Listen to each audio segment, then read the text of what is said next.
Hello, and welcome to the Connect podcast, a podcast by the Holdrege Area Chamber of Commerce.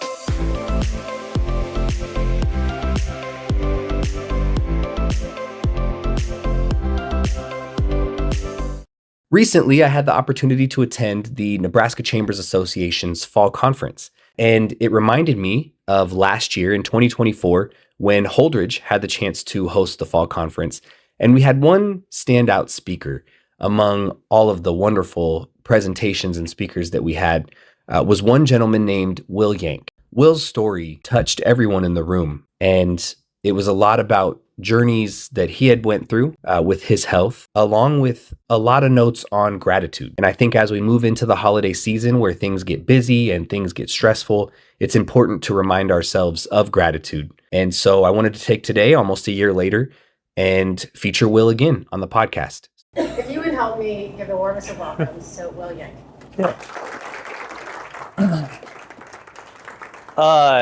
Thank you so much for having me at something like this. I greatly appreciate it. Today I wanted to talk about leading with purpose, growing with gratitude. I think today, gratitude is kind of like an overused term or phrase. I feel like a lot of people, it's like it's this woo-woo thing where you have to figure out how to like appreciate what you're doing. What I tell a lot of folks is I will help you appreciate life more. Whether you find gratitude through that, I hope you do. But I want you to appreciate life more walking out of here. And I think that is the essence or what ends up being gratitude in itself. And so gratitude is only as abundant as you are. So the question I wanted to challenge you with today is, have you ever considered that true gratitude isn't just about appreciating the good times, but also finding value in our challenges and setbacks? Think in just your life, any sort of adversity that you face, challenge, the work that you do day in and day out, trying to get an endorsement or a sponsorship, trying to fulfill a community need. Somebody asks for something, you can't exactly fulfill that. But how can you find gratitude or appreciation through that? How does this all play, though, into like the bigger picture of not only the community businesses that you guys interact with day in and day out, but how you interact day in and day out? And so US Bureau of Labor Statistics took a look at just negativity in the workplace, right? Accounts for $3 billion of harmful effects a year for your business, your organization, whatever you're running. So business owner or not, negativity is going to impact that. And then a research study done by Gallup and then also done by Harvard Business Review just shows that when you have engaged and happy employees, the improvement or the production level that you do increases by almost 20%. There's really three main things we're going to go over today. It's how you respond. It's going to be your values that you define for yourself, and it's going to be your ability to see. There's a different type of sight that you need in order to be grateful, to appreciate what's going on around you. And so, like I said, I want to share some stories about this guy. The little one on the left, yep, that's me. Mischievous as all get out. This is actually I call my tenacious, my disciplined, my committed form. A story about him was my mom took me to a church one evening. She had some meeting there with the pastor, and I was in their basketball gym. And I'm sitting there, and I have a basketball, and keep in mind, I'm that size, and there's a 10-foot goal. And I have the basketball, and it's like your usual church gym. It's carpeted ground, and then you have like a free throw line, you're just shooting it right. I couldn't make the shot. I was pissed as all get out. I was tears streaming down my face. My mom comes in, sees me struggling to that degree, and just waits for me to finish. I account that as my first time facing adversity for myself, really, and just being disciplined enough to see a job through. My mom is always about, she always shares with me, close the loop, she'll say. If you take out the trash, don't forget to put a trash bag in the trash can again. That's a huge deal. Don't forget if you're like cleaning out the toilet to finish the job, clean the rest of the bathroom, darn it. It's like, okay, Mom, I got you. And so that was little Will learning that. I was also a risk taker at that age. That is the same guy that was convinced by his babysitter to do a backflip off of a bed, broke his arm. And in fifth grade was confident enough. I told all the kids on the pretty much the jungle gym that I could do this special trick or whatever. Did the trick, broke my other arm. And so I was just a wild young little guy. But then we have this Will. This is more like my middle school essence of me. Why did I choose the sombrero pick? I just thought you got to have some humor in life as well. And this was something we did at one of those, like you all like dress up with your family and it's like those old time photos you take. And yeah, this is the hardworking Will. In my middle school years, my stepdad and I started a lawn mowing business in North Platte. We had commercial properties, residential properties, et cetera. And so my weekends were mowing lawns, working hard, and trying to figure out how to make a paycheck. And then once we were done with the lawns and everything else, I was able to go play, do whatever I wanted. But from an early on, I was like, okay, I got to figure out how to do this thing. I enjoyed money, enjoyed saving it. I know that's kind of a material ideal, but it really did teach me the essence of hard work, and I have much greater appreciation for that today than the money that I made during that time. And so moving forward, we press on to the high school years. Yes, you're going to see shirtless photos of me. It's okay. Yeah, that's high school, Will. A good time, to say the least. But I actually moved from Nebraska to Indiana my sophomore year of high school. Okay. So what was difficult about that was I pretty much had to learn to be a chameleon. I had to learn how to do emotional flexibility, something that you probably have to do, all of you have to do day in and day out with the people that you interact with, I can imagine. But I had to learn how to jump into social groups, friend groups that were already deeply seated in the town. And I went from North Platte High School to an even smaller high school, if you can imagine that, in Indiana. Our graduating class was about 100 people. And it was in the middle of a farm field. And yeah, it was called Oak Hill, not the Oak Hill that Camarlo Anthony went to, if you guys know who that is, but just a small farm school. But yeah, learned how to be a chameleon, started to get emotionally flexible, you could say. I'd say this was also the first time that I started overcoming, I guess, doubts. I created belief in myself, more or less. There was a summer that I tried out for the basketball team my junior year. My junior year, I tried out for the basketball team again, like I had every year prior. And I was the only one that had gone to every single summer function, every single early game practice. I met with the coaches. I was doing training on the side. I was doing drills, weightlifting, etc. And that year, in my coaches meeting, I was told I was going to play on the C team. I was pissed. I was like, you're kidding. I was the only, and of course there was guys more talented, bigger, stronger than I was. That pissed me off, quite frankly. And so what I just chose to do, they asked me, they were like, hey, would you like to, play on the C team? We'd love to have you. You work really hard. You're really good for our team. You have good culture, aura about you. I think a lot of people like that about you. I was like, great. Yeah, no, I'm not going to do that. Thank you, though. And I transitioned over to track and field, something that I finally wasn't just average at. I was actually decently good at. And junior year, started track and field, ended up jumping like 6'4" in high school. In the high jump, and then transitioned to triple and long jump in college. And so I was really just focused on, I guess, ironically enough, one of my basketball coaches actually gave me one of my favorite quotes. But he's a really good guy. His name's Coach Strange. And he said, never be embarrassed of hard work. And I took that and I was like, okay, coach, never be embarrassed of hard work. I'm going to work my tail off from here on out. So I'm making this abundantly clear because this starts a timeline, okay? So junior year of high school, I said, I'm going to work as hard as I can. I was super insecure about my body. I knew that I was small. I wasn't big enough to play on the basketball team. I'd just been told by my coaches that I wasn't going to be good enough to play. Track and field was finally an area I could shine, but I still wasn't strong enough or to be the guy that would, win all the meets and things like that. And so I took that and ran with it. And what that brought out was, it's also transitioned me to college. A very successful and flourished college student. On the left here, what you're seeing is I won the most achieved freshman because my freshman year, I pledged a fraternity, did a college sport for 2 seasons. It was the winter and the spring. I maintained a 4.0 GPA. I joined our Center for Innovation, Business, and Entrepreneurship. I partnered with our college and pretty much went out into the community and created business relationships with that community. What else did I do?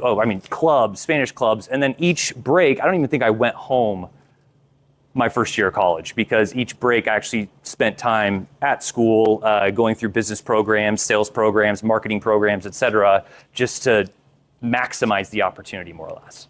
Same thing happened with my health though as well. This wasn't just a social and a educational endeavor. This became a physical endeavor for myself as well. Because as soon as I got the critique that I wasn't big enough or strong enough to do the things that my coaches needed me to do, that lit a fire in me. And I was like, okay, if I'm not big enough and strong enough to do that, how can I make myself the biggest and the strongest? So that's where I really started to focus on, well, I need to eat the right things. I need to take all the vitamins that they tell you, the fish oils, the shot of apple cider vinegar in the morning, just to really shake your face awake, right?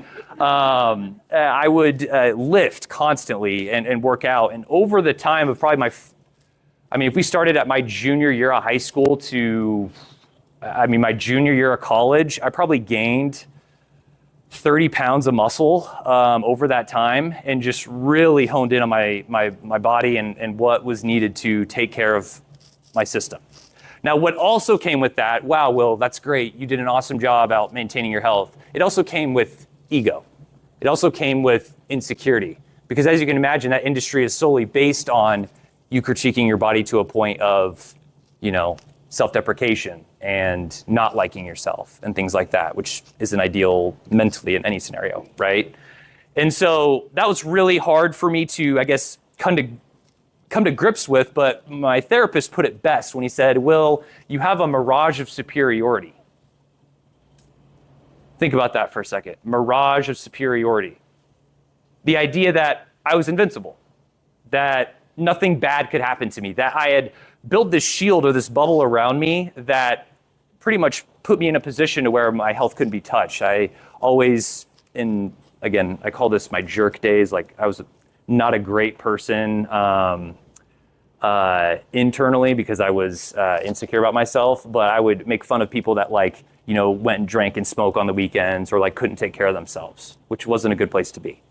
But that was me. I'm not gonna deny that, and makes more sense why this was all a lesson here coming up. But but I think what I learned most in those years was just the importance of consistency, the importance of how you prioritize your life, and the importance of focusing on the things that you care about and love. I will say, even though that mentally I was that way, the times in my life that I focused on my health, I've been better in every other area of my life. And so that's something that you take home today, I think totally would be beneficial. But the other tool, I guess, that I picked up from my coach, my college track coach, was this acronym called WIN, or What's Important Now. Whenever you're struggling, you're overthinking, you're trying to figure out what can I prioritize? What do I need to do in this moment right now to make things right? Just remind yourself of WIN. What's important right now, right in front of me? For us right now, it's seeing y'all here, doing this. Not worried about what I have going on at home, not worried about my business that I'm running, not worried about anything else, just being here present with you all. So what's important now? Feel free to take that. But as we transition out of college,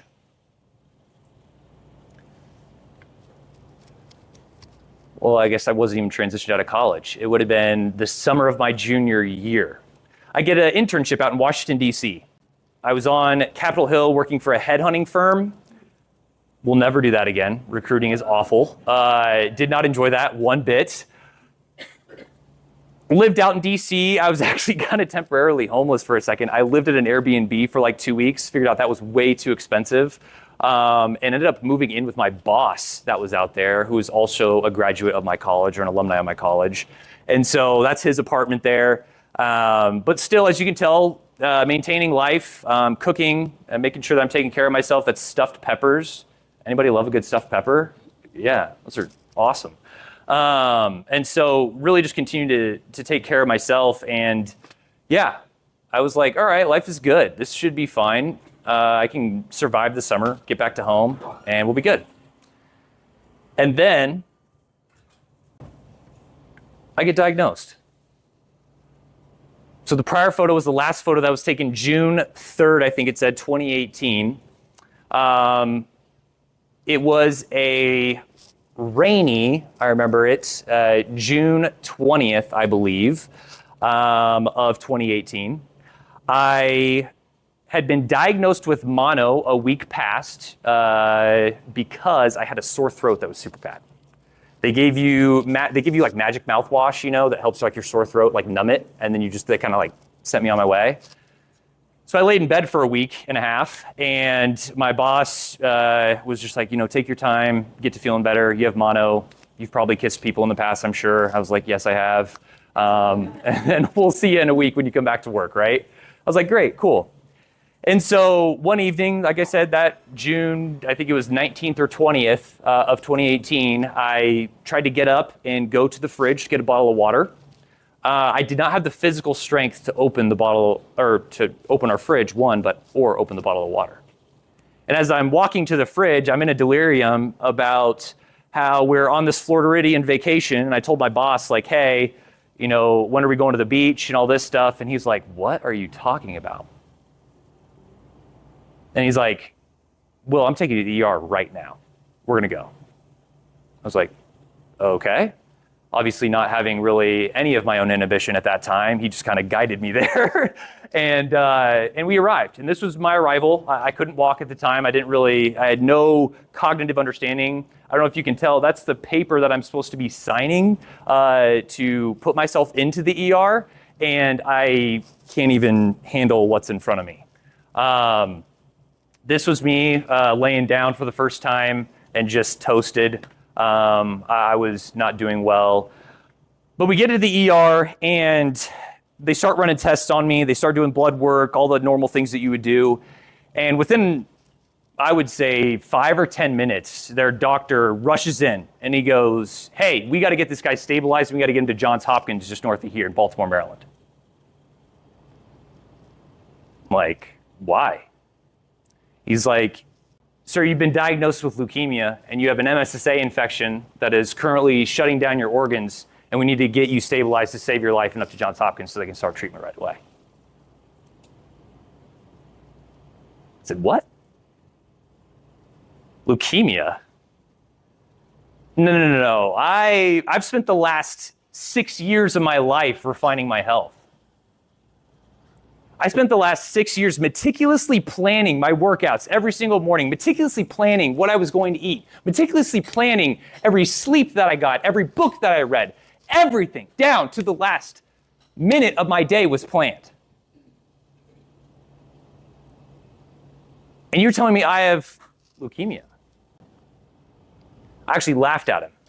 And he said, son, we need to call your mom or a family member or a guardian. We need to be able to get someone in contact that, can help us, make some decisions to move forward. I said, okay. I got on the phone. I called my mom. I said, this doctor thinks I have leukemia. Haha, just talk to him. Handed her the phone. Keep in mind, my mom's 10 hours away in Indianapolis or in Indiana. She has no idea. It's probably about 2 a.m., I think. They get the phone call, immediately pick up. I can't remember if it was my stepdad that picked up first or my mom. And they go, okay, let us know what we have to do. God love my mom. She beat me to the hospital and had an entire treatment path by the time I even made it to Johns Hopkins, even though I was only 45 minutes down the road. So you explain that to me. I don't know. Okay. That's just what moms do. That's right. What this really led to, that was right when I got to Hopkins. I was put on a vent. My heart was, all the things that were going on with me was, I had the MSSA infection and leukemia, of course, but my blood stopped coagulating, my eyes stopped dilating, my kidneys were shutting down, my heart was failing, and if you can't tell, my arm is like this big. I was holding water weight, and I ended up gaining 60 pounds of fluid. I went from someone that was 180 pounds to 230 overnight. Because they were trying to just stabilize me, get me okay, make sure I was doing all right. They threw a central line in my jugular and my neck as soon as I got in, and I got connected to about 10 different lines here. I got connected in that farthest left photo, like 10 different lines, which was a mixture of antibiotics, fluids, chemo, you name it. I think I was getting pumped at that time. Morphine, I was in so much pain. I was on a morphine pump for about 2 weeks and just lived there. The MSSA infection was actually what was going to kill me first before the leukemia could even touch me. And if you see these red splotches on my body, that was the MSSA infection eating my skin, muscle, and tissues from the inside out. To this day, I still can't move my wrist back because it ate muscle and tissue out of my arms. And then I have a big shoulder spot here, the one that you see there, right here. That's just a giant scar as well. From there, what came out of this was a 4-year stint of fighting cancer. I fought leukemia. I got into remission twice. 3 times, relapsed twice. And I was given a state-of-the-art treatment. Traditional chemotherapy did not work for me. I went on a pediatric protocol because at this time I was 21 years old. They put me on a peds protocol. Did not work. We ended up going to what is called CAR T cell therapy. So I don't know if you guys know this, but CAR T cell therapy is like a state-of-the-art, pretty much using your own B cells and T cells to fight cancer for itself, which is pretty cool. It's non-toxic. It's an immunotherapy, you could say. But went through that treatment. It got me into remission for 6 months for the first period. And then I relapsed. Relapsed for about 2 months. They gave me another dose. And then I went back into relapse again, or remission again for a period of like 2 months. And then had to go back in for the big guns. Big guns being chemo cocktails, immunotherapies, anything that would get the counts down so that I could get a stem cell transplant from my sister. My older sister. So ended up getting a stem cell transplant from my older sister. I don't know how I convinced her to do that because she's terrified of needles, but she did it anyways. Again, family, you gotta love them. But yeah, now any crime that I commit moving forward is half her and half me. So she will now be forever a part of whatever I do. She doesn't appreciate me saying that ever, but I say, I'm not that bad. I won't take that big of a risk. Come on. But this was a period of time where I had to relearn how to walk. I had to relearn how to eat. I had to relearn how to write. I couldn't toilet myself. Keep in mind, I'm a 21-year-old man, and I have a 24-year-old nurse just out of school giving me a bath. Not ideal. And yeah, I couldn't walk, so they slinged me into this sling. Through this time, I lost any dignity that I had for myself. I lost my identity. I have a specific story of this. For the first time when I was actually able to walk and toilet myself, my sister had picked me up one night, and my mom, and they'd gotten me to the bathroom. And this was probably the first time I'd used my bathroom by myself at all throughout the entire experience. And I walked in, I used the restroom, whatever, and for the first time I walked over to the sink and I looked up in the mirror. I couldn't recognize myself. The hair that I had, my mom shaved. Apparently I'd asked to do that in this conscious coma I was in for about 2 weeks because of the trauma. Head was buzzed, my face completely puffed out because of the steroids. I was, again, all that water weight and everything was still on my body. And so realizing in that moment, I was like, I have a choice to make here, I think. And I'm either going to be a victim to this or I'm going to have to take some sort of action in this. And as I'm sobbing to my mom, as I can't even recognize who I am or what I look like anymore, I decided, why not me? Before I got sick, I used to listen to these motivational podcasts and speeches and stuff to get myself jacked up for the gym. But one in particular that has always touched me, and it was a guy named Inky Johnson. I don't know if anybody know who Inky Johnson is, but he was a Tennessee, cornerback, who ended up getting tackled and lost, and really his whole right side paralyzed from the tackle in a football game that he had. But a quote he always says is, why not me? Why not use this as an opportunity for other people to learn from myself and my experience? Because at a certain point in life, it can't just be about you. And so I thought back to all the conversations we've had this morning around anything from, I think it was building relationships to connecting with the community to making sure that you are, vulnerable and authentic out there and having your own voice on social media. Like, it all matters. It all works together. And so from then on, I was like, okay, I'm going to use this as a way to help change other people's lives. I'm not going to use this as a way, as a crutch, or as something to just keep me down. Because there are two paths you can take, and you have to pick one. I've sat next to people and I've watched them die who have had similar cancers. And I've sat next to people who are like, I'm going to do whatever I can to live. And I'm not saying this is the decider between whether you live or die. Let's be real here, okay? Obviously, I'm grateful for modern medicine. I'm grateful for everything that has happened and my ability to still be here today. That's not what I'm saying. But I think just how you think about your experience can definitely help. So, that was the mindset that I had. I was like, okay, let's start talking about this. Let's start posting this. So what you'll love is right before I got sick, your boy wanted to be a YouTube vlogger. And so I taught myself Premiere Pro, which is just like an Adobe software to edit video. I taught myself like Canva and like how to post YouTube videos and like do all this cool stuff. And honestly, for probably the first 6 months of it, it was just parties at my fraternity and me running around doing workouts, just gross, dumb stuff, right? But then I was like, okay, that obviously is gone now. That whole identity is gone. That whole skin I felt like shed me as soon as I had a 23-year-old nurse bathing me and I was laying there like helpless. And what I realized was I can actually use all those skills that I've been learning and working on myself to impact this. I can actually directly input that into social media and what I'm going to do today. And so that's what I did. I started posting about it. I started talking about it. I started putting videos on TikTok. I started figuring out how can I share this with people, and if it's an inspiration, if it's just something that people can relate to, I want to do that. And my tagline kind of became, I want to make cancer cool again. Not cool in the sense of like, let's make cancer like everybody should get it. More like, let's make cancer cool in a way that you don't have to lose all your friends from it. Because that's what happened to me. I didn't have a community.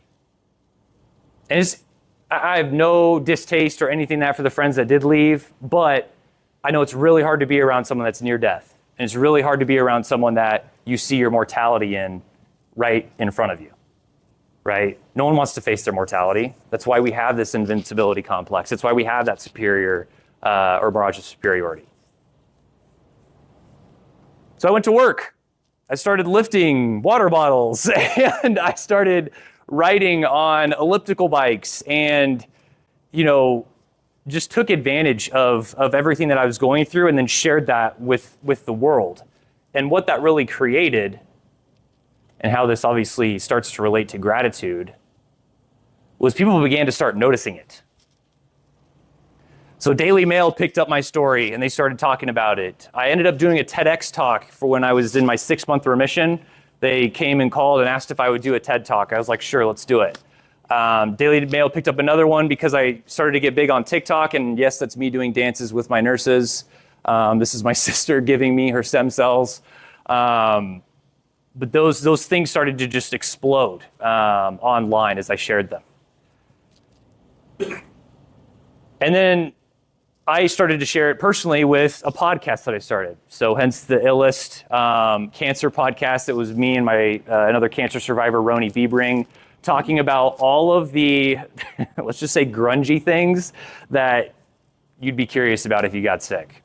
How do you have sex? How do you drink? Do you drink? How do you face that you're potentially dying? What do you do with diagnoses? How do you handle your mental health? What do you do in your free time? How do you spend it? All that stuff.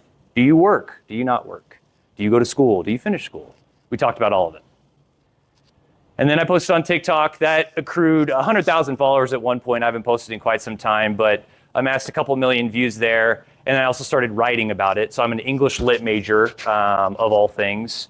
I am in finance now. Don't ask me how that bridge was made. But an English guy through and through. And so I've started sharing that just via writing and how I think about things and the experience. I think when you share something like that, what you begin to create is an acceptance of it. like almost an appreciation for it. And I think that's what really, I think, pushed people forward because I started to create a community around it. I remember laying in my hospital bed and these million plus view TikToks had like thousands of comments. And I would spend some time in my hospital bed, since I had nothing better to do, replying to comments and sharing experiences with other people and creating a community around that, something that you all do or are working to do every day with your chamber. But just created a community around the people that were going through this with me and watching it with me, and it created a few just very cool, close-knit relationships. One was with another patient who, her family, she had osteosarcoma, which is a bone cancer. We became really close, and she was from Greece. She invited me out to Greece. I got like a private experience in Greece with her and her family. That was sick. You get all like the not known spots where all the locals actually hang out. That was awesome. But those relationships are what ended up cultivating and creating through that experience. But now, how does this all come back to gratitude, I think, is what we're trying to address today. And what that looks like, I think it's an attitude, quite frankly. There were very few things I could control in my space when I did get sick. I wasn't able to leave the hospital. This was right around COVID time, keep in mind. So I got diagnosed in 2018. Fought cancer through 2018 to 2020, pretty much 2022. So I was right there in the middle of COVID. I couldn't leave the hospital. I was constantly at risk. And the only things I really could control while I was in there was pretty much my mindset and how I took care of myself day in and day out. And so that's what I really started to focus back on again. Something that I'd been working on, if you guys remember, for the past 6 years. Maybe not mentally, but we got there. Started seeing a therapist regularly. I started journaling, writing gratitudes, affirmations, goals, things that I wanted to achieve, experience, and do.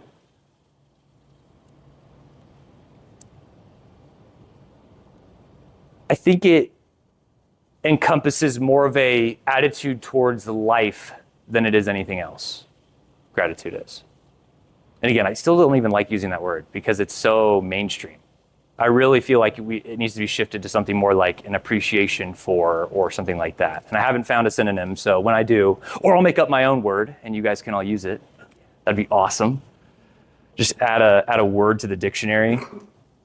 But I really believe gratitude is 3 main components that allow you to achieve X gratitude and feel the actual joy from it. One, you got to be able to recognize, you got to be able to value, and you have to be able to appreciate. Now, how do we do each of those individual things? First, let's talk about being able to recognize.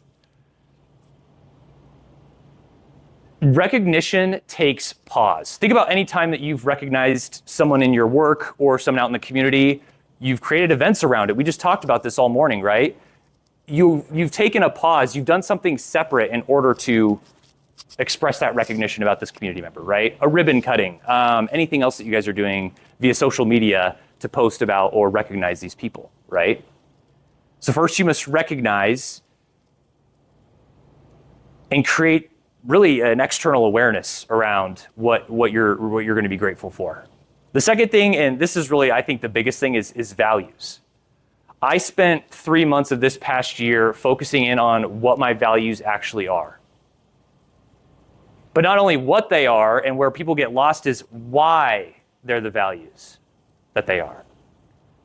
So my 5 values that I share with every single client that I meet with, I'm a wealth advisor, I run a wealth practice. My 5 values, like it's one of the quickest ways to get to know somebody is 1, I share with them time. As you can imagine, I know that our time is limited on this earth. So I share with them that time is a huge value and I expect them to respect my time as much as I respect theirs. The second one I explain to them is respect. I expect them to, be respectful of our experiences and things like that, but also for us to respect their experiences, how they feel about things, their money, what they're doing, etc. I add that in with kindness. I always joke. I think there's way too many angry people in the world today. Kindness has become a rarity, which is actually kind of sad. And so I said, kindness, I expect it from you. You can expect it from me. Last 2 are, 1 is, or third, 1, 2, 3, 4. I just learned how to count today. My 4th value is, consistency. I always tell them, you're always going to expect a consistent relationship from me. I'm always going to reach out to you. I'm probably going to be almost annoyingly persistent contacting you. But it's my effort to maintain our relationship and appreciate you as much as you appreciate me. And I think at some point, and I always tell them, you're welcome to tell me to slow down or stop or only reach out to you this many times a year or whatever. But I want to be there for their highs and their lows.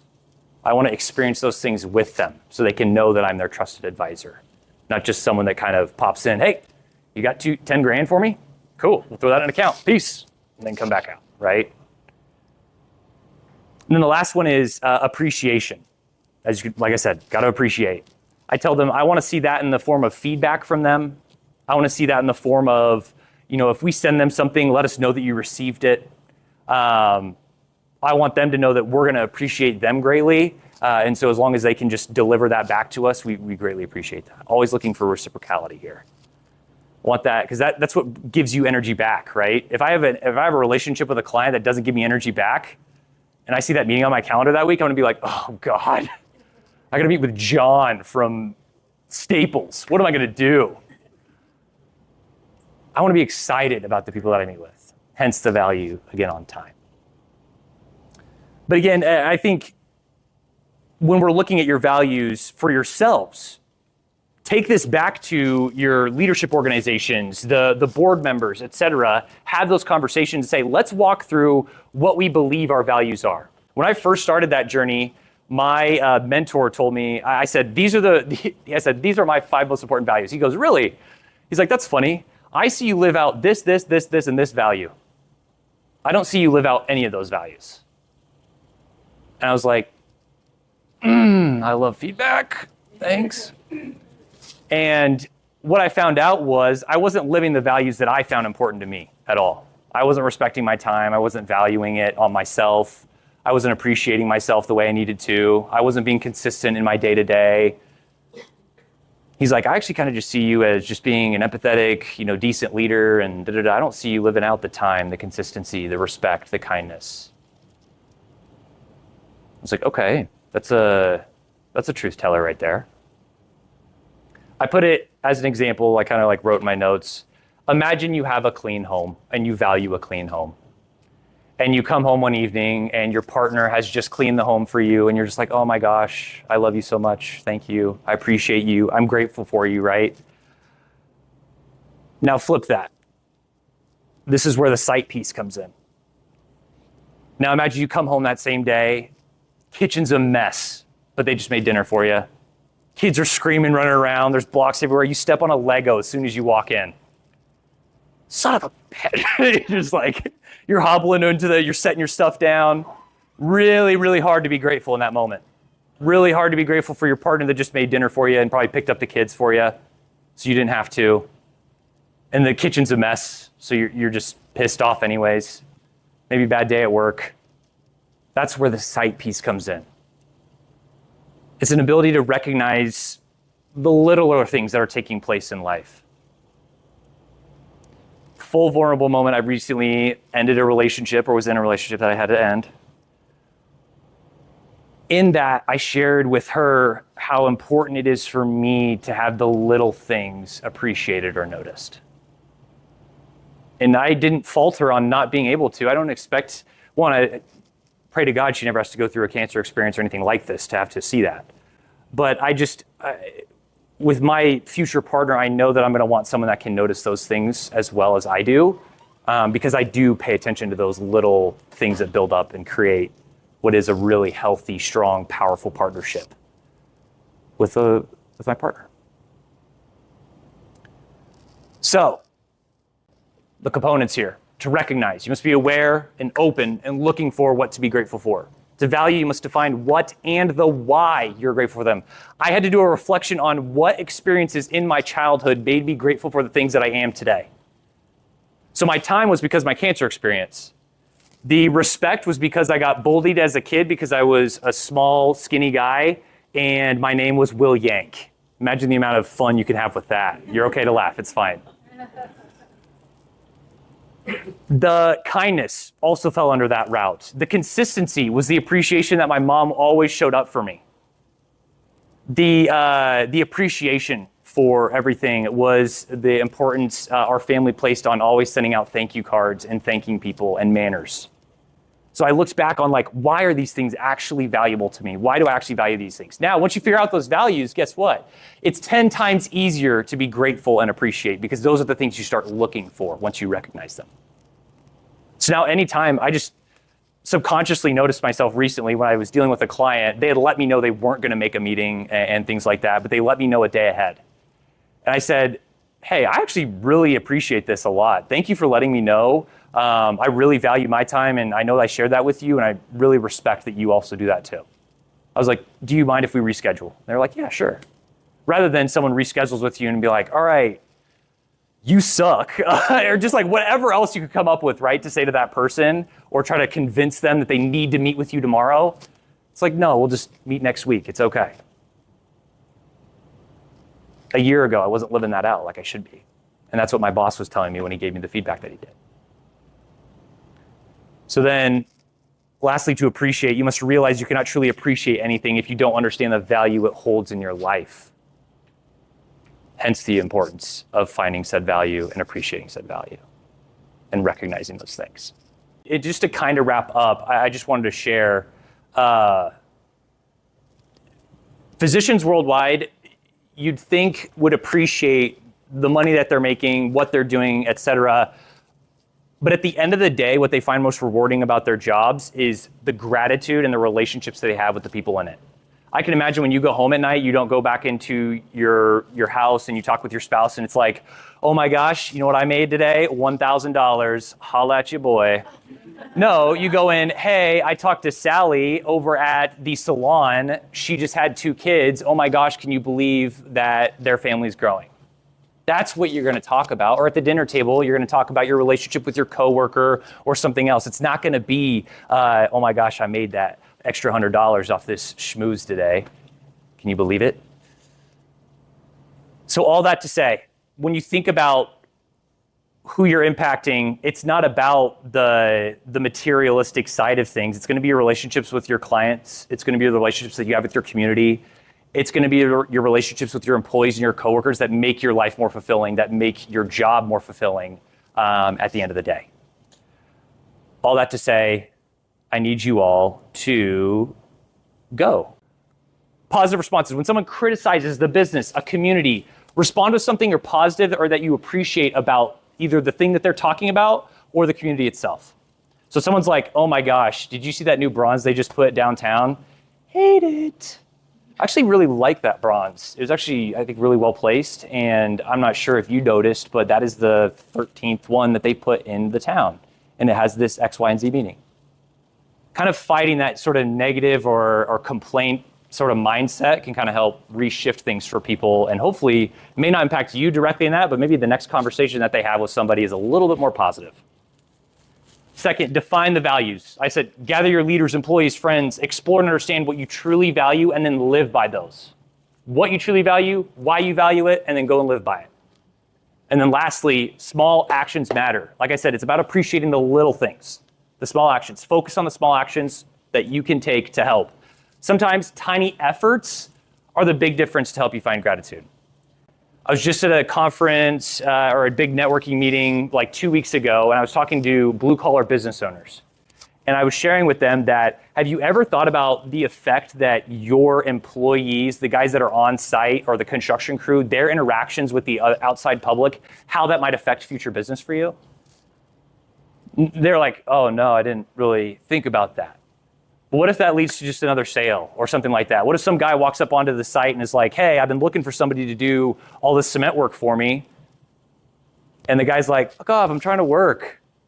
It's not gonna lead to another sale for you. So it's oftentimes the littlest actions or the littlest experiences, customer experiences, user experiences that end up affecting your bigger problems. How much revenue you generate, what you wanna do at the end of the day, how people appreciate your community. Okay? Appreciate you all. Thank you so much. This is awesome.